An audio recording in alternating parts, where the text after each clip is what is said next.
Hello everyone, welcome back to the channel. तो आज है 14 जनवरी 2025। तो आईआरसीसी की तरफ से लेटेस्ट अपडेट जो है वो आई है स्पाउसल ओपन वर्क परमिट को लेके। स्पाउसल ओपन वर्क परमिट को लेके कुछ चेंजेस किए गए हैं। जैसे कि इसमें फर्स्ट चेंज ये है कि अगर आपका टीयर 0 और 1 में है तो आपका 16 मंथ का वर्क परमिट जो है पड़ा होना चाहिए वैलिड, तभी आप अपने स्पाउस को ओपन वर्क परमिट पे इनवाइट कर सकते हैं और उनके लिए अप्लाई कर सकते हैं, इनसाइड और आउटसाइड दोनों ही कैंडिडेट्स के लिए। अगर आपका टीयर है 2 और 3 तो उसमें कंडीशंस हैं कि कुछ ऑक्यूपेशंस होंगे, वही लोग अपने स्पाउस को ओपन वर्क परमिट पे अप्लाई करवा सकते हैं। उसकी जो लिस्ट है वो 21 जनवरी 2025 को आउट होगी। अभी तक वो लिस्ट बाहर नहीं आई है कि कौन से ऑक्यूपेशंस हैं। थर्ड जो है उसमें टीयर 4 और टीयर 5 जो भी कैटेगरी में इसमें जॉब कर रहे हैं टीयर 4 और टीयर 5 में, वो अपने स्पाउस को ओपन वर्क परमिट पे अप्लाई नहीं करवा सकते। तो ये मेजर चेंजेस हैं।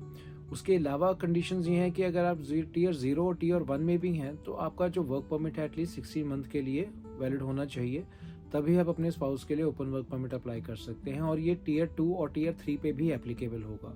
पर जैसे कि मैंने कहा, टीयर 4 और टीयर 5 के लिए ये कम्प्लीटली क्लोज हो चुका है। अगर आप टीयर 4 और टीयर 5 में हैं तो आप अपने स्पाउस को जो है ओपन वर्क परमिट पे नहीं बुला सकते।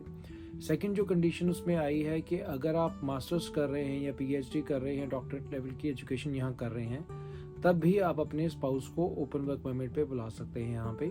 उसमें कंडीशन ये है कि आपका कोर्स जो है वो कम से कम 16 मंथ का होना चाहिए, मतलब 16 महीने की आपकी स्टडीज होनी चाहिए मास्टर्स में या उससे हाई लेवल की अगर आप एजुकेशन करते हैं, तभी आप अपने स्पाउस को अंडर ओपन वर्क परमिट पे अप्लाई कर सकते हैं, इनसाइड या आउटसाइड कनाडा से। और इसमें जो एक बड़ा चेंज ये है जो काफ़ी लोगों को हो सकता है इफेक्ट करेगा इनसाइड एंड आउटसाइड, कि डिपेंडेंट चिल्ड्रन। अब जो डिपेंडेंट चिल्ड्रन हैं वो एलिजिबल नहीं होंगे स्टडी परमिट या वर्क परमिट के लिए। तो ये एक मेजर जो है इट पड़ेगा उन लोगों के लिए जो बच्चों के साथ आना चाहते हैं या ऑलरेडी बच्चों के साथ यहाँ पे हैं और मास्टर्स या अपने स्पाउस को ओपन वर्क परमिट के लिए अप्लाई करना चाहते हैं, तो उनको प्रॉब्लम होगी कि वो बच्चों के लिए अप्लाई नहीं कर पाएंगे। तो ये लेटेस्ट 14 जनवरी 2025 को अपडेट्स आई हैं। इसी के रिगार्डिंग फर्दर जो अपडेट आएंगी कोर्सेज से रिलेटेड वो 21 जनवरी से होगा, क्योंकि इसकी इम्प्लीमेशन जो भी है वो 21 जनवरी से ही होगी। कि अगर आप 21 जनवरी से पहले एप्लीकेशन लगा देते हैं अपने स्पाउस की under open work permit category में, तो उनके ऊपर ये रूल्स एप्लीकेबल नहीं होंगे। ये रूल सिर्फ उनके ऊपर एप्लीकेबल होंगे जो 21 या उसके बाद एप्लीकेशन लगाएंगे 21 जनवरी 2025 से।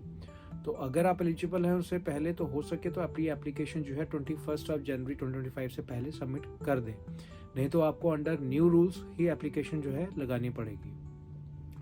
अब एक चीज़ तो क्लियर है कि आईआरसीसी ने टेम्परेरी रेजिडेंस के लिए बहुत ही मुश्किल कर दिया है कनाडा में रहना कंटिन्यू करना, या बाहर से जो लोग आ रहे हैं एज ए टेम्परेरी रेजिडेंट, क्योंकि रिसेंट पास में देखा गया कि बहुत ज़्यादा रिजेक्शंस हो रही हैं एप्लीकेशन की।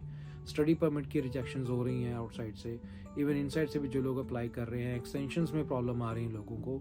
विजिटर वीज़ा के जो चेंजेस आए थे लास्ट, उन्होंने अनाउंस किया था कि 10 ईयर्स का मल्टीपल एंट्री वीज़ा नहीं देंगे, उसके भी रिजल्ट सामने आने शुरू हो गए हैं। आजकल जो लोग अप्लाई कर रहे हैं उनको वीज़ा 6 मंथ्स का मिल रहा है। कुछ लोग हैं हमारे नोन में जिनको सिर्फ 6 मंथ्स की वैलिडिटी मिली है कनाडा के विजिटर वीज़ा की, जो कि पहले नॉर्मली 10 ईयर्स की मिलती थी।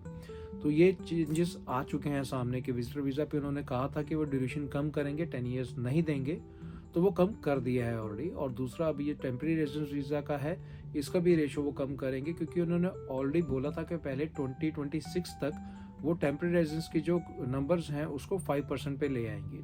यही रीज़न है कि वो टेम्परेरी रेजिडेंस के लिए डे बाय डे इसको मुश्किल करते जा रहे हैं। और जो लोग ऑलरेडी यहाँ पे कनाडा में हैं उनकी पीआर ऑलरेडी मुश्किल है।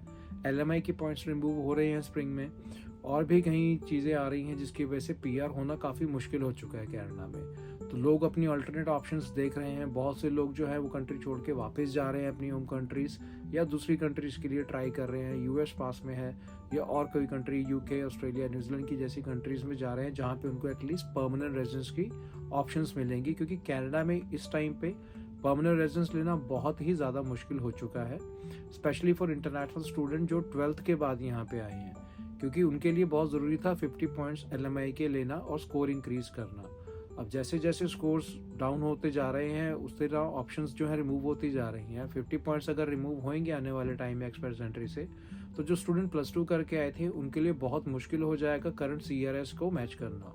लास्ट जो लेटेस्ट ड्रॉ आया था CEC का वो अराउंड 542 के कट ऑफ पे था और सिर्फ 1350 इन्विटेशन इशू हुए थे उसमें, जिससे एक चीज़ क्लियर है कि CEC के भी ड्रॉ जो हैं वो बड़े ड्रॉस नहीं हो रहे, बहुत ही छोटे नंबर ऑफ ड्रॉज हो रहे हैं। ऑलरेडी 23,000 प्लस कैंडिडेट जो हैं वो 500 प्लस स्क्वायर स्कोर पे बैठे हैं।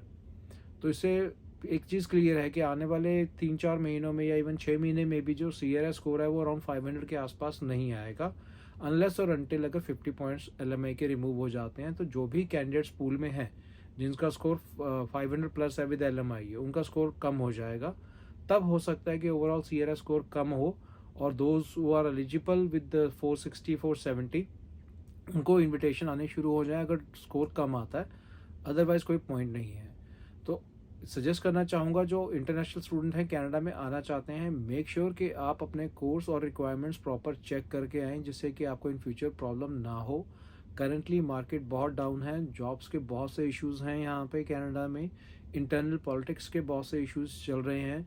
काफ़ी चेंजेस जो हैं, लोग ये कह रहे हैं कि पॉलिटिक्स की वजह से ही आ रहे हैं, बिकॉज इलेक्शन होने हैं अक्टूबर 2025 में और गवर्नमेंट को वोट चाहिए, और वोट वही लोग करेंगे जो सिटीज़न हैं। सिटीजन्स अभी करंटली खुश नहीं है बिकॉज जॉब मार्केट बहुत डाउन है। उनको लगता है कि इंटरनेशनल स्टूडेंट और इमिग्रेंट जो आ रहे हैं वो उनकी जॉब्स ले रहे हैं, तो वो यही डिमांड कर रहे हैं कि इमिग्रेशन को कट किया जाए, और गवर्नमेंट भी वो सब चीज़ें कर रही है जिससे सिटीज़न खुश हों और इमिग्रेंट्स कम किए जाएँ, टेम्प्रेरी रेजिडेंट कम किए जाएँ, बिकॉज उन्होंने वोट नहीं डालनी। स्टूडेंट्स को प्रॉब्लम्स हो रही हैं, उनसे गवर्नमेंट को इतना कोई फ़र्क नहीं पड़ रहा बिकॉज उन्होंने भी वोट नहीं डालनी।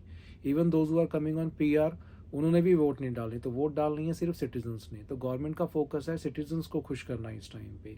On the other hand US में इलेक्शन होके हटे हैं, काफ़ी बड़ी न्यूज़ है, जैसे आपने देखी होगी सोशल मीडिया पे कि Donald Trump is very serious कि वो 25% का टैरिफ लगा देंगे जो भी गुड्स ट्रेड होंगी फ्रॉम कनाडा टू US। आज की ही अपडेट है 14 जनवरी 2025 की। ओंटारियो के प्रीमियर मिस्टर डग फोर्ड ने अनाउंस किया है कि अगर ऐसा होता है, डोनाल्ड ट्रंप 25% टैरिफ लगाते थे, तो विद इन ओंटारियो, सिर्फ ओंटारियो में अराउंड 500,000 मतलब 5 लाख जॉब्स पे जो है प्रॉब्लम हो जाएगी और जॉब्स जा सकती हैं इतने लोगों की। तो ऑलरेडी कनाडा में जॉब्स नहीं है, स्पेशली ओंटारियो में। ऐसे में अगर US टैरिफ लगा देता है और 5 लाख और जॉब्स पे प्रॉब्लम हो जाएगी, अगर वो लोग जॉबलेस हो गए तो 5 लाख लोग और मार्केट में आ जाएंगे देखने के लिए कि उनको ऑल्टरनेट क्या जॉब्स चाहिए। तो जैसे कि मैंने कहा कि ऑलरेडी बहुत टफ चल रहा है टाइम लोगों के लिए जो कनाडा में है, इन्फ्लेशन हाई रेट पे है, रेंटल ज़्यादा हाई हैं यहाँ पे, जॉब्स नहीं है लोगों के पास। ऐसे में US की वजह से अगर और 5 लाख जॉब्स चली जाएंगी लोगों की, तो वो लोग भी क्या करेंगे, दूसरी जॉब्स ढूंढेंगे, अल्टरनेट जॉब्स करेंगे और जॉब्स करेंगे, जिससे ऑलरेडी जो जॉब मार्केट डाउन है उस पर और प्रॉब्लम होगी। तो मेक श्योर कि अगर आप 2025 में एज ए इंटरनेशनल स्टूडेंट और as a permanent resident Canada move कर रहे हैं, तो ये चीज़ें ध्यान में रखें कि करंट सिचुएशन जॉब की तरफ से अच्छी नहीं है यहाँ पे, और आने वाले टाइम में PR और से ज़्यादा मुश्किल होती जा रही है। तो अपने रिक्वायरमेंट्स, पॉइंट्स, कैलकुलेशन सब करके आएँ कि ताकि आपको आने वाले टाइम में प्रॉब्लम ना हो। बाकी देखना है कि कल 15 जनवरी को सुबह 9 बजे मिस्टर मार्क मिलर जो इमिग्रेशन मिनिस्टर हैं उन्होंने कॉन्फ्रेंस रखी है फर्दर अपडेट्स के लिए कि और क्या चेंजेस आने हैं, और जो ये स्पाउस ओपन वर्क परमिट की जो चेंजेस हैं वो 21 जनवरी 2025 से एप्लीकेबल हो जाएंगी। तो जैसे मैंने पहले कहा कि मेक श्योर कि अगर आप एलिजिबल हैं और अपने स्पाउस के लिए ओपन वर्क परमिट की एप्लीकेशन लगा रहे हैं तो आप 21 जनवरी 2025 से पहले लगा दें। बाकी स्टे ट्यून गाइस, चैनल की सपोर्ट के लिए वीडियो को लाइक करें, चैनल को सब्सक्राइब करें और वीडियो को शेयर करें जिसको भी आपको लगता है कि इनके लिए वीडियो इंपॉर्टेंट होगी। कोई भी आपकी क्वेरी है, क्वेश्चन है, आप कमेंट कर सकते हैं। I will answer all your queries in the comment section. Till we get a new update, stay tune.